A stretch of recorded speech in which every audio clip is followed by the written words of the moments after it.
പത്തനംതിട്ടയിൽ അധ്യാപികയുടെ ഭർത്താവ് ആത്മഹത്യ ചെയ്തതിൽ നടപടി. പത്തനംതിട്ട ജില്ലാ വിദ്യാഭ്യാസ ഓഫീസിലെ PA സൂപ്രണ്ട്, സെക്ഷൻ ക്ലർക്ക് എന്നിവർക്ക് സസ്പെൻഷൻ. മരിച്ച ഷിജോയുടെ ഭാര്യ ലേഖ രവീന്ദ്രൻ ജോലി ചെയ്തിരുന്ന പത്തനംതിട്ട സെന്റ് ജോസഫ് HS നാറാണംമൂഴിയിലെ പ്രധാന അധ്യാപികയ്ക്കും സസ്പെൻഷൻ. ശ്രീരാജ് ബാബു ആണ് ഈ വിവരങ്ങളുമായി ചേരുന്നത്. വാർത്തയുടെ കൂടുതൽ വിശദാംശങ്ങളുമായി ചേരുന്നത് ശ്രീരാജ്. എന്തായാലും നടപടി സ്വീകരിച്ചിരിക്കുകയാണ്. ഇപ്പോൾ ഇക്കാര്യത്തിൽ ഒരാളുടെ ജീവനാണ് നഷ്ടമായത്. ഈ നടപടികൾ എങ്ങനെയാണ് ഇപ്പോൾ കൈക്കൊണ്ടിരിക്കുന്നത്?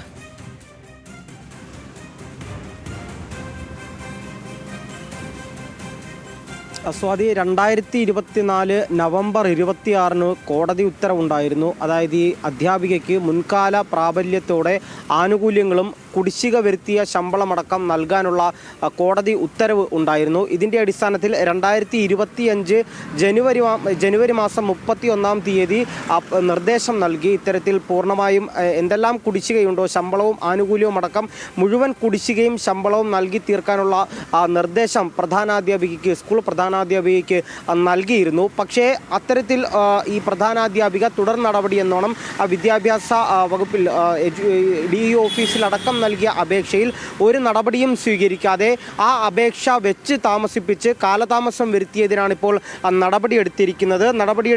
ജില്ലാ വിദ്യാഭ്യാസ ഓഫീസിലെ PA ആയ അനിൽകുമാർ, അതുപോലെ തന്നെ സൂപ്രണ്ടായ ഫിറോസ്, അതുപോലെ സെക്ഷൻ ക്ലർക്ക് ബിനി എന്നിവരെ അന്വേഷണ വിധേയമായി സസ്പെൻഡ് ചെയ്യുന്ന നടപടികളിലേക്കാണ് നിലവിൽ ഇപ്പോൾ കടന്നിരിക്കുന്നത്. അതുപോലെ തന്നെ സ്കൂളിലെ പ്രധാനാധ്യാപികയെ അന്വേഷണ വിധേയമായി സസ്പെൻഡ് ചെയ്യാൻ മാനേജ്മെന്റിന് നിർദ്ദേശവും നൽകിയിട്ടുണ്ട്. എന്തായാലും രാവിലെ ഈ ആത്മഹത്യ ചെയ്ത ഷിജോയുടെ അച്ഛൻ മാധ്യമങ്ങളോട് പ്രതികരിച്ചപ്പോൾ തന്നെ അദ്ദേഹം പറഞ്ഞിരുന്നു, കോടതി ഉത്തരവടക്കം ഉണ്ടായിട്ടും ഇത്തരത്തിൽ മകൻ്റെ ഭാര്യയുടെ ശമ്പളം തടഞ്ഞു വെക്കുന്ന ഒരു സ്ഥിതി ഉണ്ടായിരുന്നു. കോടതി ഉത്തരവടക്കം ലംഘിച്ചുകൊണ്ടായിരുന്നു ആ ഉദ്യോഗസ്ഥർ ഈ കാര്യത്തിൽ വീഴ്ച വരുത്തിയത് എന്ന ആരോപണം തുടക്കം മുതൽ തന്നെ കുടുംബം ഉയർത്തിയിട്ടുണ്ടായിരുന്നു. ഈ ആരോപണങ്ങളെല്ലാം സാധൂകരിക്കുന്നതാണ് ഇപ്പോൾ എടുത്തിരിക്കുന്ന നടപടികളെല്ലാം തന്നെ.